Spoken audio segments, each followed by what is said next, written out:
Coucou les belles âmes, j'espère que vous allez bien. Aujourd'hui, je tiens à vous parler que si, autant que moi, vous avez décidé d'exercer de chez vous, peu importe la branche de métier dans laquelle vous êtes, pas forcément dans le bien-être, je tiens à vous dire qu'il y a certaines choses à mettre en place pour que ça soit plus facile. Donc déjà, cela demande une grande organisation. Bien s'organiser, ne pas s'éparpiller dans les tâches. Poser comme des limites. Qu'est-ce que vous devez faire, qu'est-ce qui est vraiment prioritaire.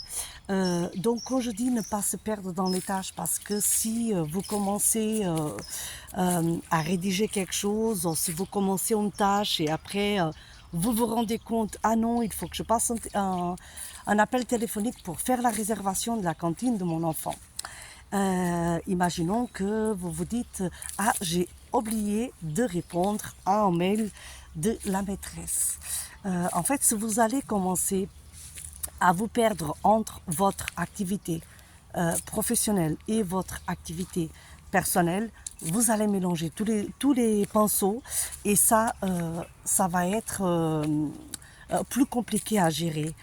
Ça va s'instaurer comme une habitude, on va dire comme ça. Et en fait, donc du coup, c'est-à-dire que ça va devenir un cercle vicieux.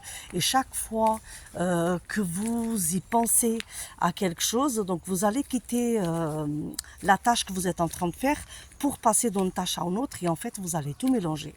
Ce que je peux vous conseiller, c'est tout simplement de faire comme une liste de tâches. Et en fait, si vous êtes en train de travailler et vous avez le souvenir vis-à-vis d'une tâche que c'est primordial de faire, ou qu'il ne faut pas que vous oubliez dans votre activité personnelle, dans votre vie personnelle, c'est tout simplement de le noter. Vous notez tout simplement et après vous allez donc fonctionner par priorité.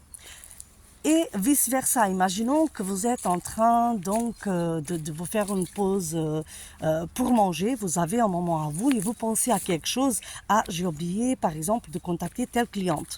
Donc pareil, donc vous notez, une fois que vous mettez par écrit, donc quand vous allez retourner dans votre moment d'activité professionnelle, ça va être plus facile parce que vous avez comme voilà les listes de tâches à effectuer et vous risquez moins de le faire.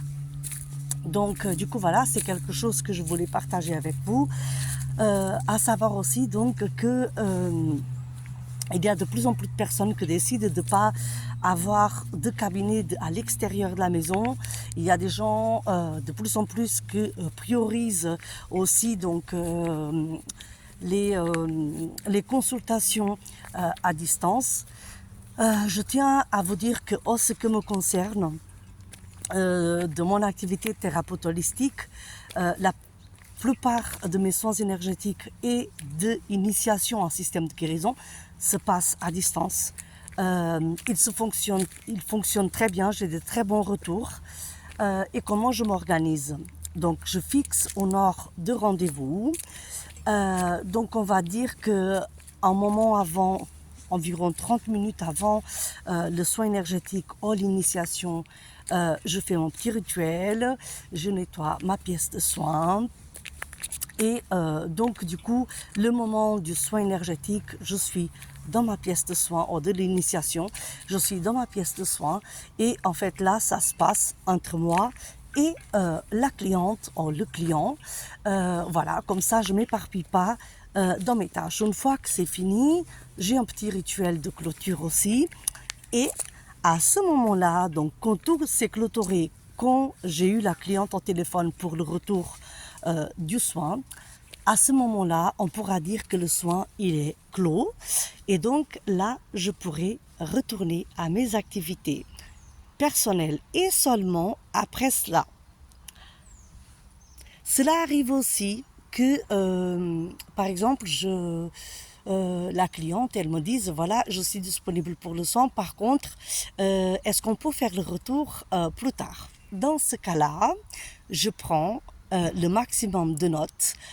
Et donc après le soin, donc je fais soit une canalisation par écrit, soit une prise de notes pour pas oublier ce que j'ai à dire à la cliente, au client. Et donc du coup, au moment du rendez-vous, je fais le débriefing téléphonique vis-à-vis du soin. Donc du coup voilà, n'hésitez pas à me contacter, Vanda, ou à visiter ma page Un pas vers la guérison avec Vanda pour un soin énergétique à distance ou présentiel sur Chambéry. Et ou alors encore pour une initiation au système de guérison. Donc voilà, je vais me promener dans une petite forêt qui est juste à côté de chez moi. Voilà. Belle et lumineuse journée à tous.